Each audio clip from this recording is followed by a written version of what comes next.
जय मां पंचांगुली देवी। 9 अप्रैल मंगलवार से नए साल की शुरुआत होने वाली है, जिसको हम नव संवत्सर कहते हैं। इस वीडियो में जानेंगे कौन है इस नव संवत्सर के राजा, मंत्री ग्रह और नए साल की कुंडली क्या है, जिसके अनुसार हमारा सामाजिक, राजनीतिक, आर्थिक पक्ष और वातावरण कैसा रहने वाला है अगले एक साल में।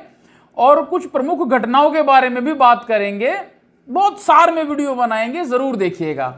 तो दोस्तों, 9 अप्रैल को कालयुक्त नाम के संवत्सर की शुरुआत होने वाली है। अच्छा, संवत्सर आपको बता दें कि जो हमारे आचार्यों ने हमारे धर्म के अनुसार जो ये समय है जबकि नया साल आता है। हम लोग थोड़ा पिट्ठू बन चुके हैं, आदतें हैं कि भाई जैसा वो लोग कहते हैं वैसे ही हम न्यू ईयर मना लेते हैं 31 को और 1 जनवरी को। लेकिन कायदे से मतलब बहुत वैज्ञानिक प्रमाण है इसके कि ये नववर्ष होता है, हमारे आचार्यों द्वारा बताया गया। तो हम बिल्कुल मतलब डिटेल में बात करते हैं और बहुत जल्दी में बात करेंगे इस बारे में। देखिए, इस संवत्सर का नाम है कालयुक्त संवत्सर। इस संवत्सर के साल के जो राजा हैं वो मंगल हैं, मंत्री जो है वो शनि हैं। अब आप YouTube में जब और वीडियोस देखेंगे तो मुझे लगता है लोग इसीलिए वीडियो नहीं बना रहे हैं क्योंकि प्रायः इसका प्रभाव अशुभ है। मतलब ये जो साल है कई चीज़ों को लेकर के मतलब काफ़ी भारी ये साल पड़ने वाला है। और इसको हम नहीं कह रहे हैं, ये मतलब बहुत टाइम पहले से शास्त्रों में ये सब विधान लिख दिया गया है। ये समय आएगा, ऐसा होगा, वैसा होगा, जब ये राजा बने तो ये होता है, ये गृह मंत्री बने तो ये होता है। ये सब पहले से है, मतलब ऐसा कोई हम आज नई बात नहीं बताने जा रहे हैं। लेकिन हाँ, इस वीडियो में हम आपको साल में अच्छा क्या होगा ये ज़रूर बताएंगे, कुछ राजनीतिक बातें बताएंगे। तो कालयुक्त संवत्सर है। देखिए, कालयुक्त संवत्सर का नाम ही काल से युक्त है, तो रोग है, दुर्घटनाएं हैं, अनाज की बर्बादी है, खड़ी फसल में अचानक बारिश हो जाना, ये इसके फल हैं। राजा मंगल होने से अग्नि भय है, तूफान है, गर्मी बहुत बढ़ जाएगी इस साल, चक्रवात, भूकंप, ये सब मतलब इसका प्रभाव है। और शनि मतलब मंगल के साथ बैठने से, क्योंकि ये दोनों शत्रु ग्रह दोनों एक राशि में बैठ गए हैं, विरुद्ध नीतियां, कठोर नियम आने वाले आगे आने वाले टाइम में। मतलब लोग चुन तो लेंगे जिस सरकार को, लेकिन एकदम उसकी नीतियों के एकदम विरुद्ध होना शुरू हो जाएंगे। तो ऐसे ये सब प्रभाव जो है रहने वाला है। लेकिन हमारा आपको कहना क्या है कि ये सब तो देखो होगा, मतलब जो समय की गति है, जो चीज़ होगी वो होके रहेगी। गर्मी इस साल बहुत होगी, आग लगने का बहुत डर रहेगा, आंधियाँ चलने का बहुत वो रहेगा, भूकंप इत्यादि भी है। लेकिन 2 चीज़ों को ध्यान रखना, अप्रैल स्टार्टिंग से लेकर के और जून एंड तक एक ये समय है जिसमें कि कोई बड़े भूकंप आने के योग बनते हैं। एक भूकंप तो हमने अभी देख ही लिया है ना, ताइवान में, भगवान ना करे ऐसा किसी भी देश के साथ हो। लेकिन जून तक ये योग हैं जो कहीं ना कहीं भूकंप आने के योग बनते हैं। दूसरी चीज़, 3 जून से लेकर के 2 जुलाई तक शेयर मार्केट में बड़े उतार चढ़ाव देखने को मिलेंगे। ये 2 डेट आप ध्यान रखिए। अब हम कुछ अच्छी बातें कर लेते हैं। ये तो सब हो गया जो है, अब अच्छी बातें कर लेते हैं। देखिए, साल के जो मंत्री हैं वो शनि हैं, तो इसीलिए किसी भी तरीके के जो वाहनों का प्रोडक्शन है, इलेक्ट्रॉनिक का प्रोडक्शन है, टेक्नोलॉजी है, एआई है, उसके बाद ईवी है, इलेक्ट्रॉनिक व्हीकल, इसका विकास भारत में एकदम होगा, बड़ी तेजी पे आपको दिखाई देगा।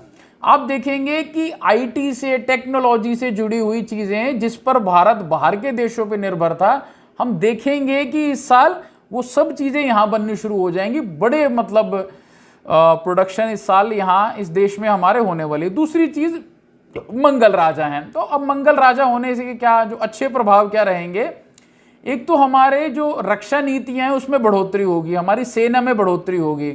और इसी के साथ ही जो जमीन जायदाद है, जैसे अगर हम देखें तो इस साल 9 लग्न की मतलब धनु लग्न की कुंडली है, तो लग्नेश जो है और चतुर्थेश मेष राशि में पंचम भाव में बुध और गुरु हैं। तो ये बात तो पक्की है कि इस साल जमीन जायदाद जिन्होंने इन्वेस्टमेंट की हुई उनको बहुत बढ़ोतरी के योग दिखाई देते हैं। मैक्सिमम घर लोगों के खरीदे जाएंगे इस साल, बेचे जाएंगे इस साल, ज़मीनें खरीदी जाएंगी, जिनके घर नहीं बन रहे थे उनके घर बन जाएंगे, ये सब चीज़ें हैं। लेकिन यहाँ थोड़ा सा एक पेच ये समझना पड़ेगा कि बृहस्पति अपनी जब राशि बदल देंगे अप्रैल के एंड में और 6ठे भाव में आ जाएंगे, तो थोड़ा ये समझना चाहिए कि एक तो रोग की वृद्धि होगी, दूसरा ये कि जुलाई महीने के बाद प्रॉपर्टी में कोई बड़ा बदलाव आ सकता है, इसीलिए एकदम आंख बंद करके कोई इन्वेस्टमेंट मत कर दीजिएगा। अब अच्छे की हम बात कर रहे थे क्योंकि शुक्र उच्च का है, मतलब चतुर्ग्रही योग बन रहा है, सूर्य चंद्रमा शुक्र और राहु चतुर्ग्रही योग बन रहा है, तो इसीलिए मैक्सिमम व्यापार इस साल खुलेंगे। और जो व्यापार इस साल खुलेंगे, अगर आपकी भगवान करे कुंडली भी अच्छी है तो व्यापार आपके बहुत सक्सेस होंगे। जो कंपनियां पहले से उठ रही हैं हमारे देश में, उनकी और बढ़ोतरी होगी। तो इसीलिए व्यापारिक पक्ष, टेक्नोलॉजी का पक्ष, किसी भी तरीके का गैस, पेट्रोलियम, स्टील, लोहा, इन तरीके के जो काम करने वाले हैं, जो इन फील्ड्स में लगे हुए लोग हैं, उनको बड़े लाभ के योग दिखाई देते हैं। तो दोस्तों ये थी एक छोटी सी वीडियो, एक छोटा सा एनालिसिस। अगर इस पर किसी ने बृहद बात करनी हो तो हमसे बात कर सकता है, आकर के बात कर सकता है, फोन पे बात कर सकता है। अच्छा, जाते जाते एक बात और, दो चीजें और बताऊंगा जो मुझे लगता है इस वीडियो की जान बन जाएगी। पहली बात ये कि जो स्पष्ट शब्दों में नहीं कहूंगा, दिल्ली के मुखिया हैं, अप्रैल तक उनका टाइम बहुत खराब है। वैसे तो सितंबर तक टाइम खराब है, लेकिन अप्रैल तक टाइम बहुत खराब है।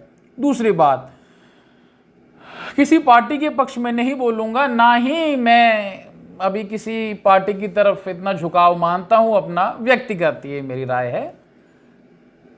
फूल फिर से खिलने वाला है देश में, लेकिन हाँ, इस पार्टी को जून के महीने में मतलब अचानक कुछ बदलाव दिखाई देगा इस पार्टी के अंदर। बहुत लोग उम्मीदें टूटने वाली हैं और जो नहीं सोचा था वो भी हो जाएगा, लेकिन हाँ, फूल खिलेगा। नव संवत्सर को अपने गुरु, अपने माता पिता से जरूर मिलें, उनके चरण छुएं, बड़ों का आशीर्वाद लें, मंदिर जरूर जाएं, कोई भगवान को अच्छा भोग लगाएं, अच्छे अच्छे खाने खाएं, अच्छे कपड़े पहने। सच में यही हमारा नव वर्ष है। आप सबका मंगल हो। जय विधि माता, जय महादेव।